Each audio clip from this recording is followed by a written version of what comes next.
আজকে বিয়ে দিবি না লোক শেষ করে আলা দেবো। বাপ রে। আব্বা আসসালামু আলাইকুম।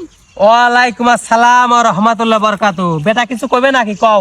আব্বা আপনার সাথে আমার একটা গুরুত্বপূর্ণ মিটিং আছে। এখন ল বেটা, এখন আমি এই রতির মধ্যে কাম করতেছি, পরে যা মিটিং করবো নে। আব্বা আমি অত কিছু বুঝি না, আমি এখনই কব। আচ্ছা ক বেটা, তাড়াতাড়ি ক, ভুইগুলো আবার নিরিন লাগবে। আমার ইদানিং রাত্রে ঘুম টুম আসতেছে না। কি কইছে বেটা ঘুম আসে না? কালকেই তো তোকে নতুন ফ্যান লাগা দিলাম। ফ্যানে গুড়ানি মতো শোয়া দিল, আমার ঘুম আসবে না।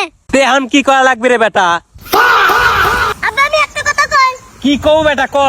তুমি কত বছর বয়সে বিয়ে করছিলা? বিয়ে করবে চাইছিলাম না বেটা, তারপরে তোর দাদা 14 না 15 বছর বয়সে জোর করে আমাকে বিয়ে দিছিল। উড়ি মারে আমার মাথা ফাটা দিছে রে, আমার মাথা ফাটা দিছে। তাহলে আমার বয়স 18 বছর হলো কে? সেদিন যে মেয়ে দেখলে সেই মেয়ে কি হলো? আরে ও মেয়ে তো ভালো লয়, ওই মেয়ে চরিত্র সেই খারাপ। চরিত্র খারাপ তাই কি সংসার কি তুই করবে না আমি করব? ভালো কি মন্দ সেটা আমি বুঝবো। আমার বউকে আমি কিভাবে ভালো লাগবে সেটা আমার দায়িত্ব।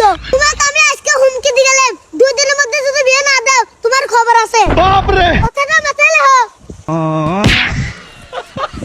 শালার কি সাল জন্ম দিলাম রে, আমার জন্ম দেওয়াই ভুল এই সাল।